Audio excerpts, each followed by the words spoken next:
So this is what I lay out on the bottom.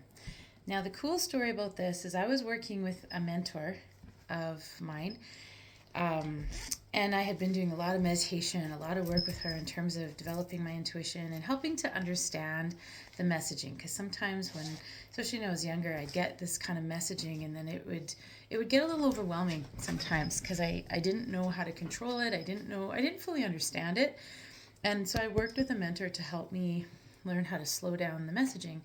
Well, while I was working with her name was Leandra, a lovely lady, um, very accomplished psychic and medium. I am not a psychic, by the way. I do not do divination. I can't tell you what's going to happen in the future. I only hear what is happening in the current present moment. Anyway, I had a dream. I had learned, so the night before, I had been working with Leandra, and she was giving me a list of people I might want to look up. And she kept telling me that there was one person in particular that I somehow brought to her mind when she worked with me. I still wonder about why. Anyway, she mentioned her name, and it was Madame Blavatsky. I knew nothing about her, and I really didn't have time to do anything except I looked up her picture before I went to bed, and then I went to bed. That night, I dreamt that she was walking on my right side. And it's interesting because all my messaging comes from my upper right side, but she was walking on my right side. She was a shorter woman, and we were both dressed in clothing from like the late 1900s, I would say, or sorry, early 1900s, late 1800s. And we were walking out of like a university, and I remember feeling like I was a bit out of place as a woman. I wasn't really allowed to be there, but she was there, and she kind of had her arm linked around mine, and she was basically telling me, it's about time that you showed up. It's about time you got started. Good thing you have a good teacher, and she's going to help you get on your journey because you have work to do. And she's telling me all this, just kind of scolding me almost. And then she put a shawl around my shoulders, and that shawl is this one. So that shawl looked just like this, except hers was a triangle shape. And so when when I called my mentor and I told her about it, she said, "Oh, don't," she was so matter of fact, "Oh, don't be surprised if it shows up in real life." And I was just like, okay. 3 days later, I went to a clothing swap. Friend, it's like bring a couple items from your closet. We shop in each other's closets. And this scarf was there. And I was like, oh my goodness, where did this come from? And the woman that brought the scarf said that she, as a last minute thought, ran back into the house to get it because it'd been in her closet for a long time. She wasn't really using it. And just as a last, she said she was already in the car, and then she all of a sudden had the thought, oh, go get that scarf that's in the closet. Even though at a clothing swap, you don't really bring like, mitts and scarves and stuff. You bring like a couple items of clothing that is still nice, but you just don't wear anymore. Anyway, she went back to get the scarf, and so there it is. So that's what I put on the bottom. I've never dreamt about Madame Blavatsky again, but it was a cool experience, and so I put that on the bottom, and that's what I wrap my things in, because I do kind of have a little ritual that I do for myself in order to get myself ready, especially when I'm doing individual readings. It's just a tangible thing. Then I have some different stones. This one is a gift from somebody that I did a reading for. It's a quartz crystal. And this one, I don't know my stones. I'm not very good. So I apologize if you know stones and you're like, that's not what that is. Please correct me. This is another one that was given to me as a gift. These are all my intuition enhancers, and I put them on the center. And then I have some protective stones on either side. So I have, I don't even know what these all are, but they've been given to me as gifts. And I've been told that they are protective stones. I know this one's a garnet. I believe that's tourmaline. But those are all protective stones, and so I put them on either side. And that is my little setup. So thank you for joining me on my setup. Usually I do this before I get here, but I was running late today, so I thought I'd just add you into the mix here. Then my next step, and this is what I'm going to invite you to join me on, usually before I do any readings, is I clear myself out of the way, because I'm channeling the information from you, from divine, And so I need to get myself out of the way so that I'm not trying to interpret the messaging, I'm just hearing it. So I do that. I use a pendulum. And so I just ask for permission to start with. So I'm just going to hold it. You can join along with me if you like. So I'm going to ask, can I, may I, and shall I do a reading? May I connect to source information at this time? And the pendulum is swinging clockwise, which tells me that's a solid yes. I can feel the energy swirling around me. The pendulum is just an outward expression of it. And it also helps me to move the energy through my body as I am doing readings. Sometimes the energy kind of gets pooled a little bit in my body and I have to move it through, so I use the pendulum for that. So, can I connect to source information at this time? Clear yes. Is there any, are my intentions pure and from the light? That's what I ask. And those are all things that my mentor, Leandra, actually taught me to do before I get started in doing any kind of work. Then my next question is there any reason why I shouldn't do this at this moment in time? So I can already feel the energy shifting. It starts to swing in a counterclockwise direction. So the pendulum moves the energy the other way. And then this is where I'm going to invite you to join me, just to close your eyes for a second, and we'll just do a quick little clearing. So I ask Source to cleanse, clear, and balance my heart, my mind, my body, and my spirit on all levels for my highest and best good. I just spent the morning outside in the trees taking pictures, so I feel pretty clear, but cleanse, clear, and balance my heart, my mind, my body, and my spirit on all levels for my highest and best good. And I can feel the energy swirling around me counterclockwise. It's like a white light with like a laser of some kind that's just like cutting away anything that doesn't serve. Yes, cleanse, clear, and balance my heart, my mind, my body, and my spirit on all levels for my highest and best good. And while I'm doing this publicly, I'm going to just ask for an extra cleanse, clear, and balance for everybody listening and everybody here. Cleanse, clear, and balance our hearts, our minds, our bodies, and our spirits on all levels for our highest and best good. It's taking a little bit more time probably because it's trying to clear a little bit of everything all at once. But I'm just asking it to focus on my energy for right now. Otherwise, it could be here a while. All right. And then the last part is I ask that my intuition be raised to the highest level that I can accommodate with at this moment in time. It starts to spin clockwise. And there we go. And now I ask for permission to connect to all of you. So can I, may, and shall I do a reading for my Insight Timer friends and family, both those that are listening now and those that listen later? And I'm getting a clear yes. I do put the recording of the first part, not the individual part, but the first part. I do put a recording up on my YouTube. All right, so I'm getting a clear yes. Is there any reason why I shouldn't at this moment in time? And it's already changing directions. I can feel it shift, but I like to let it change directions. And I'm getting a clear no. So then I'm going to ask to change directions again, and I ask everybody's intuition to be raised to the highest level that they can accommodate with at this moment in time.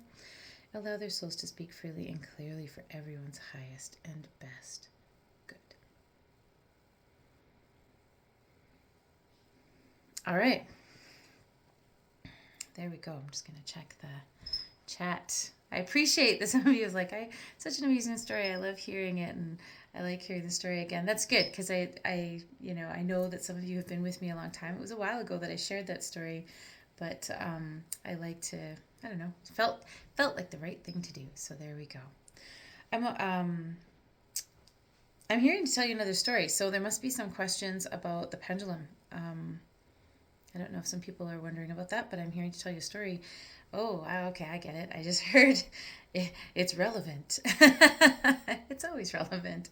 I never know what I'm going to say. I always come on here and it's like I just trust what's going to happen. Thank you, Eliza, that I look pretty. Thank you. I went and did pictures today, so I actually had to get myself cleaned up. Could I type out her name? Leandra was my mentor. Liandrah.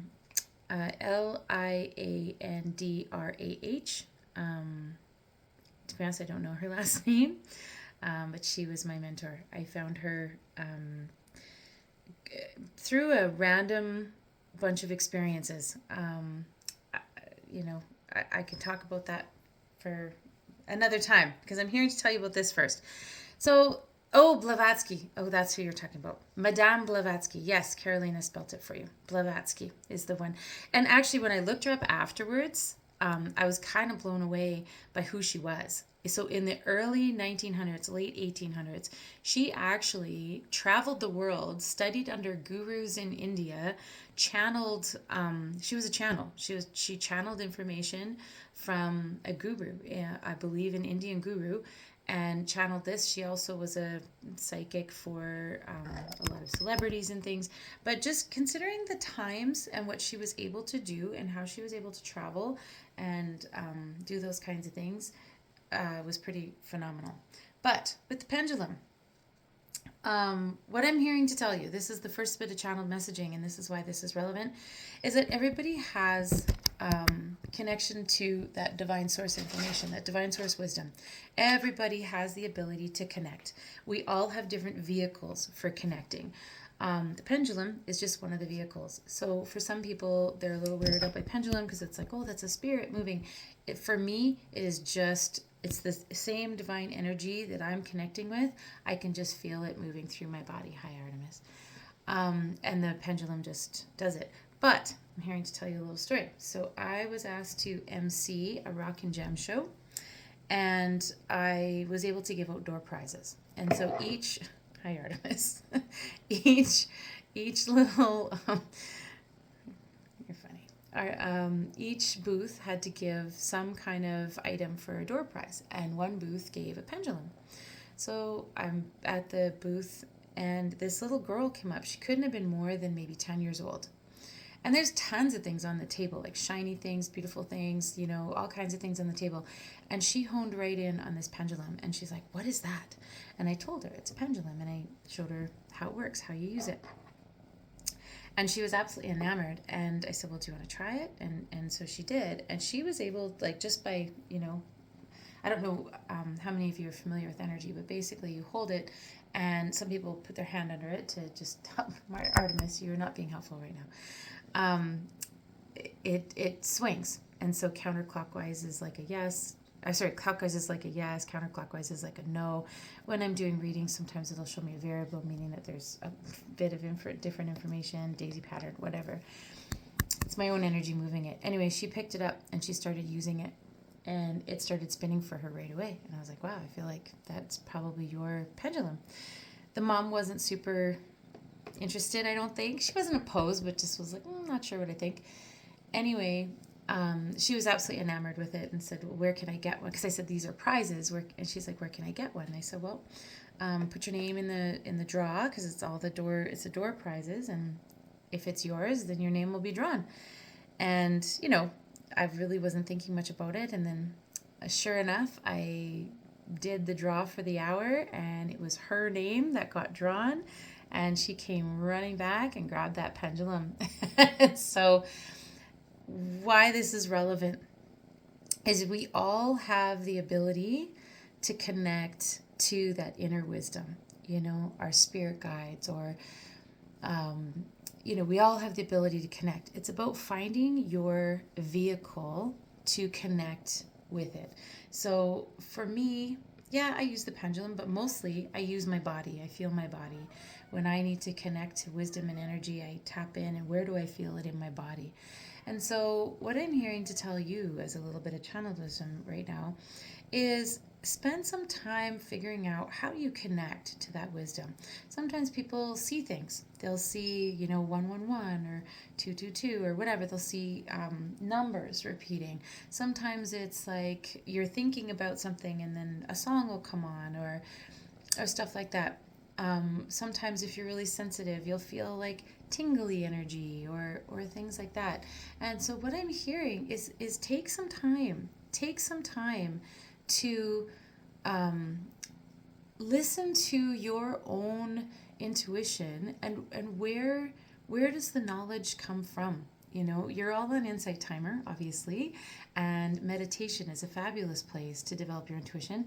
I find with meditation, Artemis is just full of love right now. I find with meditation, I sometimes can sit for a while and be totally connected. Other times my brain is like a squirrel and it's just like zzz, and I can't. And so I can meditate through walking. I'll go for a walk and I use a route that I know very well, so I don't have to really think about where I'm going, and I just allow my mind to flow. Sometimes I get my messaging and imaging for myself anyway of free flow journal writing. So what I'm hearing to tell you is that all of you have that divine, we all do, that divine connection, that divine ability to hear messaging. It's about figuring out what is the vehicle. What is the vehicle for you? How can you hear the messaging? Okay. And I'm hearing that you all already know it's what you're drawn to. So I've always been drawn to going for walks in the trees, right? I know Artemis is purring away. It was my first night not being here, and I think they're they're very happy I'm back. Oh, Marcus is here. I just saw Marcus. Hi, Marcus. Marcus is the reason why I'm on Insight Timer. Thank you, Marcus. And one of these days we're gonna collaborate again, and he does beautiful music to when I'm doing a collective, especially live. I love doing it when we do it together in person, and he plays the music behind what I'm saying, and it's beautiful. Yes, I was away last night, and my cat has decided that it's time for love. Anyway, the messaging that I was giving, channeled messaging before we're getting distracted here, is you all have a way to connect to that divine information. You all have a way to connect to that messaging that comes from that deeper part of the soul and that collective consciousness.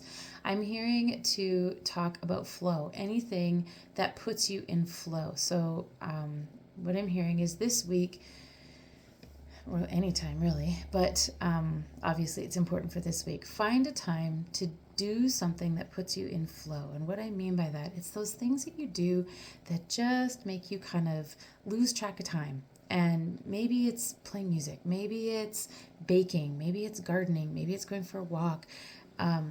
Lose track of time, but I just heard intentionally. So, sitting endless hours in front of the TV or scrolling TikTok, which I had to delete because that sucked a lot of my time, is not intentional flow time. We lose track of time because we're kind of sucked in and getting dopamine rush. What I'm hearing is find the things that put you intentionally into a place of flow where you are shutting down that part of your mind that is I just heard the words all business. It shuts down the part of your mind that's all business and allows you to get into that creative space, that kind of sacred space of creating, of being. And that's where, intentional messaging can come. And like I said, it can be anything from, going for a walk, making music, baking, gardening, anything that is an intentional mind clearing activity. On that note, I am hearing just a little caution. I've got, I don't know if you can see this, but Artemis is like full on baby mode right now. Hi, kitten. What I'm hearing is be aware of the things that shut off that connection. So things that shut off that connection are things like, television, endless scrolling. I'm hearing certain substances like drugs, alcohol can shut off that connection. Okay, I'm hearing that this is relevant for a number of people. Okay, this is tricky because it sounds really judgy. So this is not my. I'm just gonna say it because that's what I'm hearing. I have to learn sometimes that I just have to trust the process. So, what I'm hearing is that there are a lot of times that people will think that using substances helps to open their mind and helps them to connect. Ugh, I'm here to tell you a story. Oh gosh, okay. All right. I guess it's relevant. So, way back in my 20s, I had done mushrooms a few times, and I would connect to the plants, and I would be able to feel their energy and connect to the plants. And then, usually at some point after doing mushrooms, I would be able to just know things about people, especially stuff that was going on, similar to what I do now, but different. And the reason why I'm here to tell you that is because, yes, it gave me a false sense of being able to see what was possible, but it's kind of like looking through a window as opposed to actually being there, or looking through a screen, like watching it through a TV screen as opposed to actually being there. So, yes, did it kind of show me that there was some magical things behind what I couldn't see? Yes.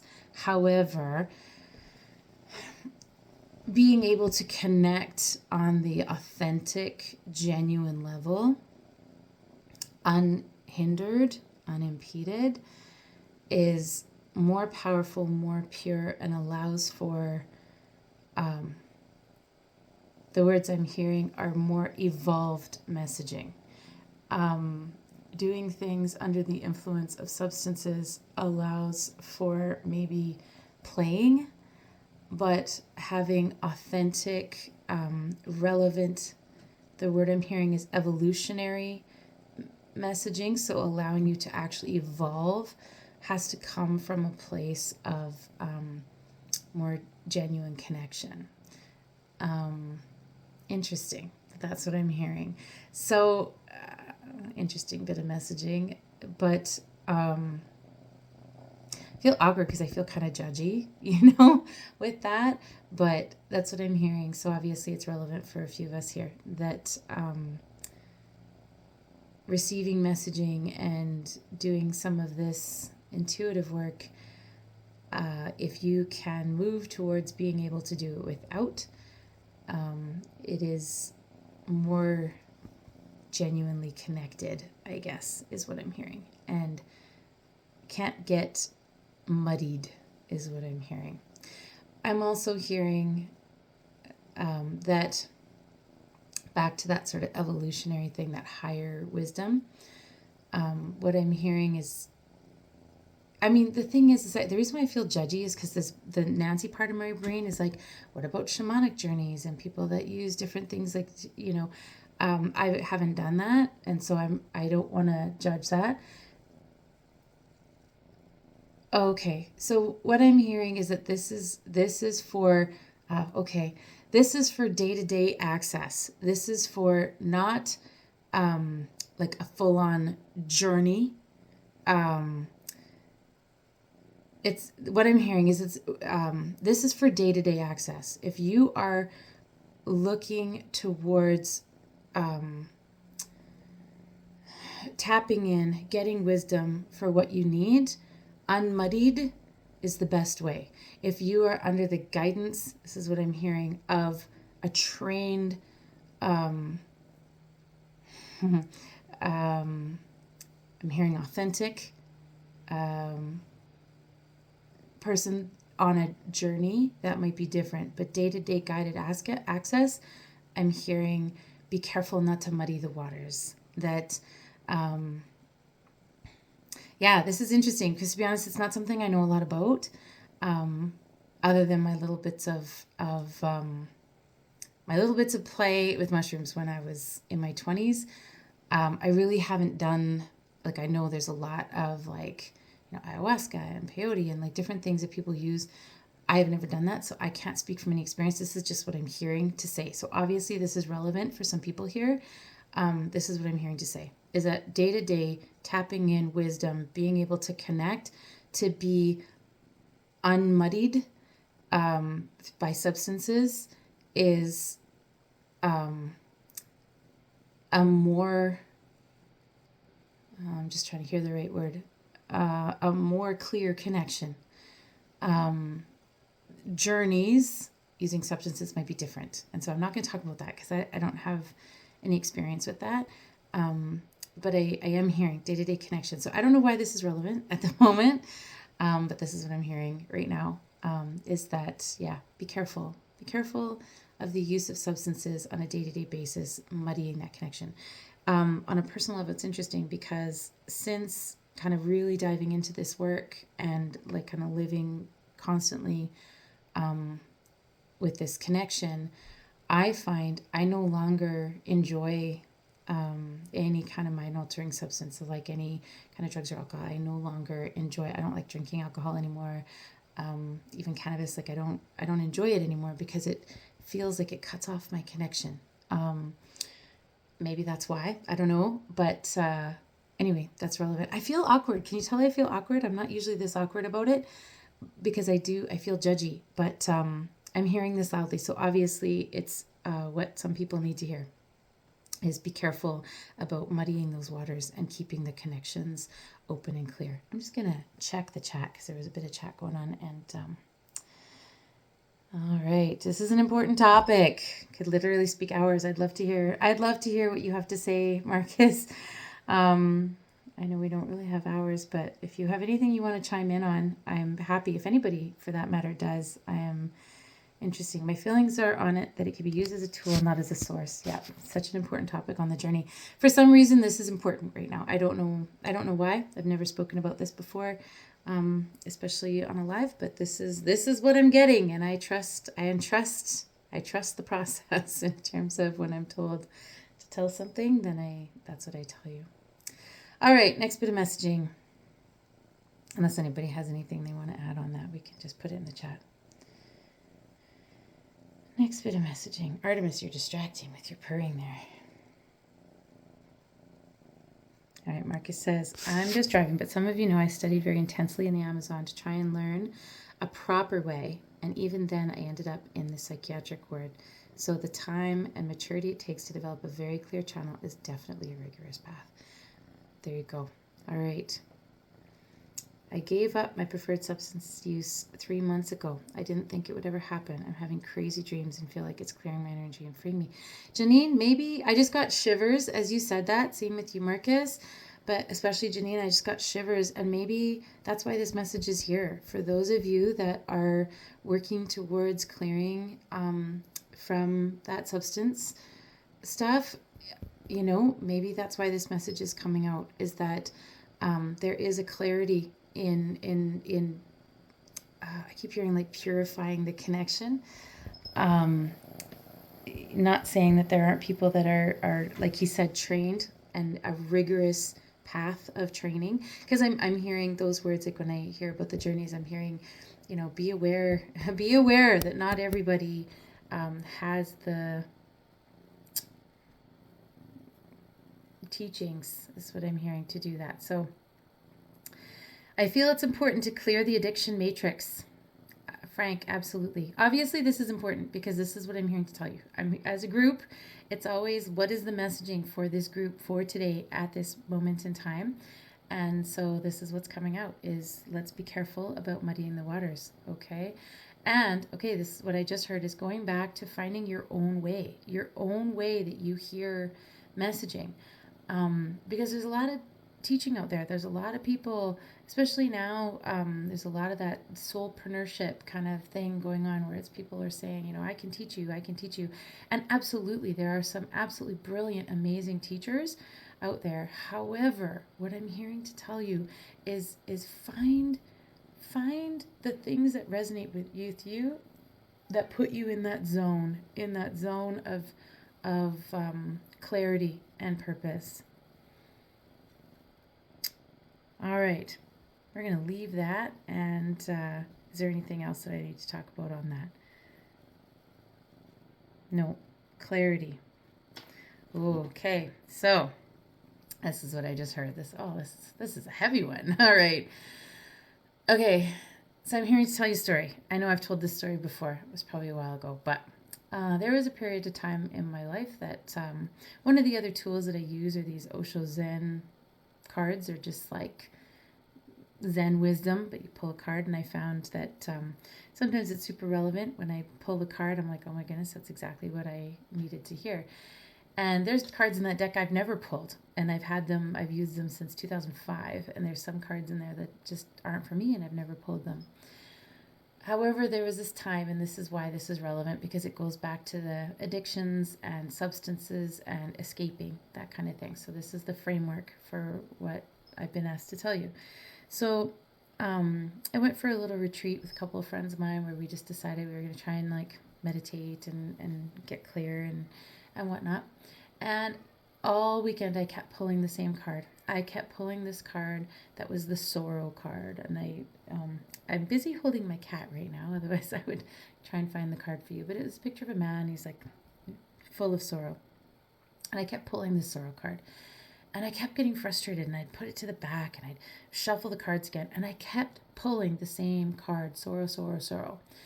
Now, what the sorrow card is about. And finally, when I dug in, I'm like, okay, obviously I'm supposed to dig into this. And so this is the relevant messaging for all of you right now. Sorrow is just like if you hurt your knee, right? If you hurt your knee, you'd see, is there bruising?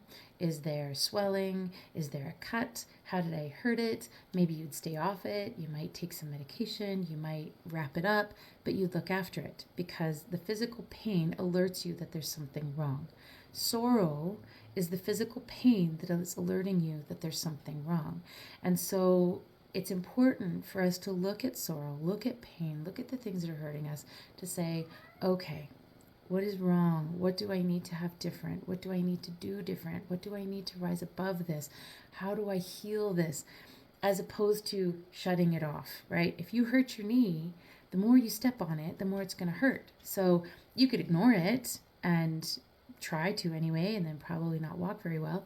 But with our sorrow, with our emotions, with our anger, I'm also hearing anger for some people here is really important. Sorrow and anger are two feelings in the heart that alert us to things that need attention, things that need work, things that need help, things that need a bandage, things that need therapy, things that need medication, whatever. Just like if our knee was hurting us. So what I'm hearing is where this loops back into intuition as well as substances is that sometimes we don't want to feel those pains. We don't want to feel those hurts. We don't want to feel those griefs. We don't want to feel that anger. We don't want to feel that loss. And so we mask it. But we also mask it not just with substances, but we can also mask it with, I know for me, TikTok was a thing. I got totally hooked up where I was like, finding myself, hours later still watching videos. Scrolling, that endless scrolling. Television can be like that. Things like that. So that's why I'm hearing this loops right back. So being able to be clear with ourselves, allow ourselves to feel some of that stuff that needs our attention, right? It's there because it needs our attention, just like knee pain needs our attention. It needs you to do something, to get some help with it, to stay off it, to whatever. And where this loops back to the first bit of messaging is allowing that intuition, allowing that clarity and that connection to say, what is this? How do I fix this? How do I help this? Not so much fix it, but how do I help this? How do I heal this? How do I move forward from this? And whatever vehicle you use for your intuition, whether it's, the pendulum like we started with, or the Osho cards, or tarot cards, or walk in the woods, gardening, whatever it is, find your methods of clarity so that you can hear the genuine messaging that's going on, and being careful not to numb that messaging. What I just heard is escape is slippery. Escape is slippery. Some escape is restful. As soon as it goes past restful into escape, then it becomes slippery. And that to recognize that how we're feeling about things, how we're feeling about things, and those emotions, especially anger and sadness, anxiety, are actually there to teach us some stuff. hearing to tell you another story. So, when I was young, I had a wicked temper. Now it takes like so much to get me angry or riled up. Um, but when I was young, I had a wicked temper, and I would, blast like the moment something did not go the way I thought it should. I had lots to say about it. And my mom had this book that was the Chinese astrology and the zodiac. I feel like I talked about this last week. So why is this coming up again? I don't know. I'll tell you anyway because it's coming up again. I feel like I talked about this last week. Deja vu. Anyway, I was an Aries pig, and it talked about how the Aries is really happy. The Aries pig is really happy and go lucky until they're not, and then they have this piggy rage. And anyway, my parents had some friends over, and I don't remember who it was, but my sister was sitting with them, and I went to have a shower, and my sister flushed the toilet so that the water would go cold. And of course, I yelled, and I was like, blah. And I know why it's relevant because I don't know what I was telling about it last week, but anyway, I blasted, and then I heard them laughing, and I came out, and I was really angry, but then I heard them laughing, and so then I was really embarrassed, and I at that moment shut down my anger and decided it wasn't okay to be angry anymore, and that was wrong of me, but that's what happened. And so then after that, I just worked so hard at not being angry, that I became a bit of a doormat, and I let people take advantage and manipulate and whatnot because I didn't want to be angry, and I didn't want to be a nag, and I didn't want to, and so then I really struggled with boundaries. And it's only now that I understand that anger is a tool. When I'm angry about something, I'm not going to yell and scream, of course, and I'm not going to, throw a temper tantrum. But when I'm angry, that's an alert to me that my boundaries are being crossed. And now, how can I communicate my boundaries better? How can I stand up for my boundaries better? And so it's an alert. So just like the sorrow card, anger is an alert to say, hey, my boundaries are being crossed here. How can I make sure that my needs are going to be met? Sadness is I'm not getting what I need. There's something missing here, and I'm missing something. How can I help heal this sadness? I'm hearing anxiety is a little bit different. Okay. I'm hearing that some forms of anxiety are an alert to be aware that you need to be aware. But I'm also hearing that some anxiety is an external source of energy that you're connecting to that isn't always yours. So we're actually not talking about anxiety in this category at the moment. So we're going to focus on anger and sadness. I think someone was maybe asking about anxiety or feeling a wonder about anxiety, and then what I heard was to say anxiety is different because anxiety can be an alerting factor, but there's a lot more to anxiety that is also external, is what I'm hearing. So we'll tackle that another time. All right. Just asking if there's any other messaging that we need.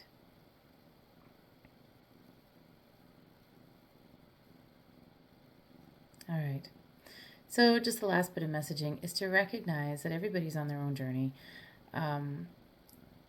and how people are responding, especially when we're talking about anger. Just because somebody, okay, I get it, I hear it. Okay, so as a kid, the problem wasn't that I was getting angry. I had every right to be angry that my sister purposely flushed the toilet and made the shower go cold. That was not a nice thing to do. I had every right to be angry, and I needed to set a boundary.